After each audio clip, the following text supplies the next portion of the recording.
And especially when their game plan, their edge guarding was so good, their game plan is so obviously build up damage, get Fox off stage, and call it a stock. Simple but effective. Yeah, and impressive by them that even when their like level 1 game plan is taken offline, right? Like, okay, Tuesday just converts a ton of rests. Even when that's taken offline, they're still able to maintain like quite a healthy advantage over their opponents. Is impressive for sure. And I mean, kind of goes to show that they're a cut above probably the rest of the teams. Yeah, not to say there's no chance that like a Khryke and Matt, or maybe this team gets a rematch, that they couldn't, take a victory. Right. Maybe, but the percentage is what, like 5%? Yeah. Maybe. Yeah. Especially in the best of 5. Yeah. And speaking of Khryke and Matt, they are going to go up against Dawson and Soap in loser semi. So we're all still down to the final 4. This one's a best of 3. We take a step back in bracket. And I guess we'll see where it goes. I don't know how I feel about which team is the favorite, because the stronger composition has to be Dawson and Soap, right? I was literally, you were reading my mind. The one thing I was going to say is like, Falco Marth did pretty good against Puff Sheik, but I do think that this team will get significantly nerfed with a Fox on the screen because of the amount of pressure that he's able to apply, and just both characters have a hard time escaping that kind of pressure, especially Marth, but both have a pretty hard time. So yeah, whereas like the cool thing about Fox Puff is that most teams have to worry so much about positioning. In particular, like, the Fox doesn't want to be on the edge of the stage so they can get sent off for an edge guard or whatever. But Fox is really good at fighting out of the corner. Puff doesn't care at all, can just disengage whenever. As Falco Marth, especially with how fragile Falco is, and the fact that Marth's kill power is so low on this when you have your back to the wall because they're just going to stay on the stage anyway, it's really important that they keep center stage. Like, if they have any chance, center stage has to be theirs. Yeah. They can't fight from the corner, whereas like Fox Puff probably don't want to, but they're okay at it. Yeah. Like, fighting in the corner as Falco and Marth is just a surefire way to get gimped and like have your stocks ending quickly. Yeah. Basically. I mean, maybe there are some cases whereas it's like Marth versus Fox for a 1v1 right. then maybe you can down throw them or something. But generally speaking, from a team's point of view, you need to be controlling center stage as Falco Marth. So I guess we'll get a pretty good idea as soon as this set starts, like what the chances are of Khryke and WAMatt to be in this. Yeah. Kind of. I guess FD is a pretty neutral stage often in teams. Oh, an early rest. That's a tough one. Another one? It kills the wrong one. Oh, wow. It killed the wrong one. Yeah, it actually did kill Matt. He's at such a low percent.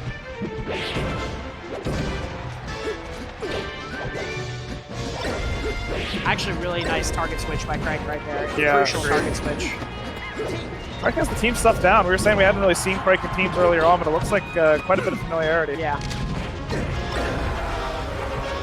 And that's like the calling card of like a good team smart. Like when you watch PPU play, like his situational awareness is what really shines. And Khryke seems to be showing some of that off, so props to him. Okay, and he actually fares Falco back on the stage so they don't have to worry about getting hit back off for an edge guard, because, again, that's a huge part of the game plan. Yeah, and what I will say is, like, I guess it has to be Dawson's defense, but he's living to really high percents in pretty much every set that we've seen. It really has been, yeah. And not even, we don't mean like, I don't want to put words in your mouth. When I say defense for Dawson, I don't necessarily even mean like ability to DI well exclusively. Right. It's so much not getting hit by the hits that are going to kill you when you get to high percent. Absolutely. Not taking unnecessary damage. And when you're playing with someone like Soap, that's really useful because they are going to be willing to risk their percent to get something started. And stocks, unfortunately. Sometimes, yeah. Okay, yeah, Soap trying a target switch. I think probably gets a full hop where we didn't want one. Yeah, I feel like a little bit of a miscue from Khryke there to send Soap to the right side of the stage when you have all this free stage behind you to hopefully set up for a 2v1 afterwards or convert on the edge guard on Fox, but... Okay, yeah, I mean, that's just really beautiful team play. Yeah. Khryke slowly takes the whole stage, and if you weren't watching closely, you're just focused on the Fox versus Marth. Matt follows the entire way. Khryke notices, takes the ledge, and then the backer is able to close it out. There's some times where if you are aware enough, you can have a checkmate scenario in teams where you couldn't in singles, and that was one of those cases.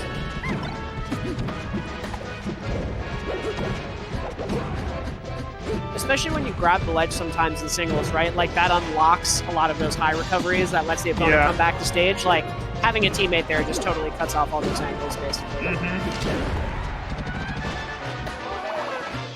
Yeah, it's actually kind of been the green team who's had more control of really nice pummel.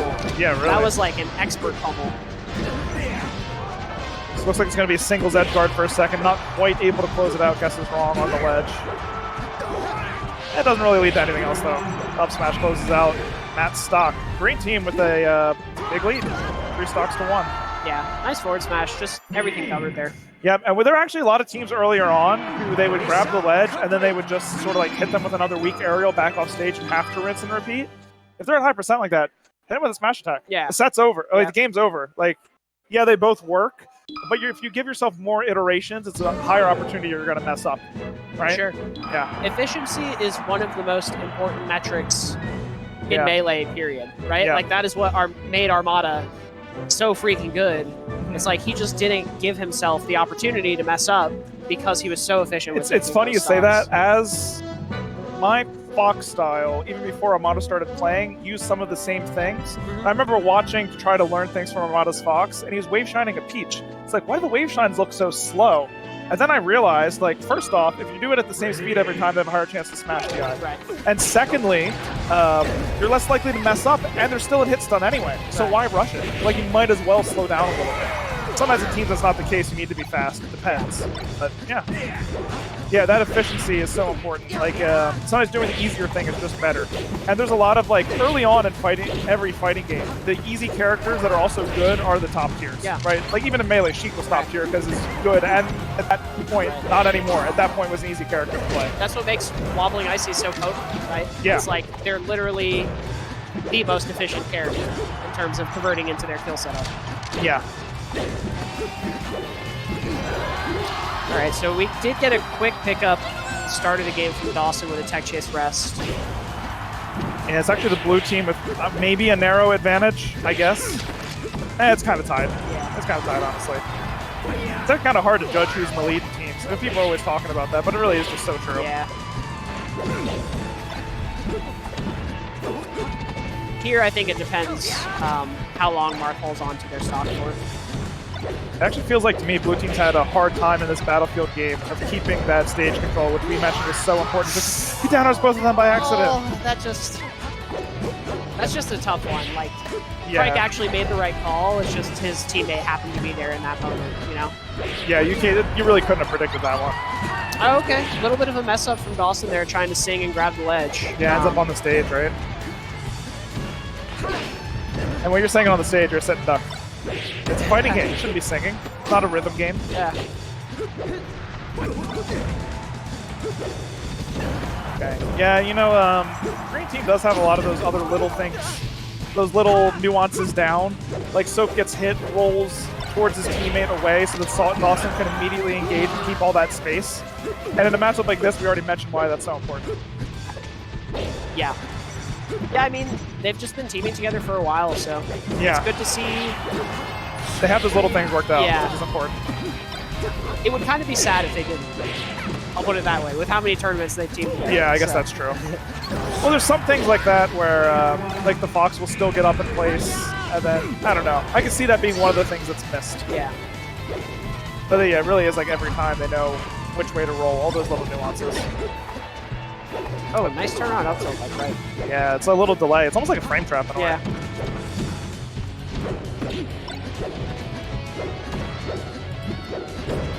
Yeah, and with Soap on his last stock, Fox is one of those characters where you need to play in a way where all you take is one hit at a time. Yeah. And it can't be a strong one like an F smash.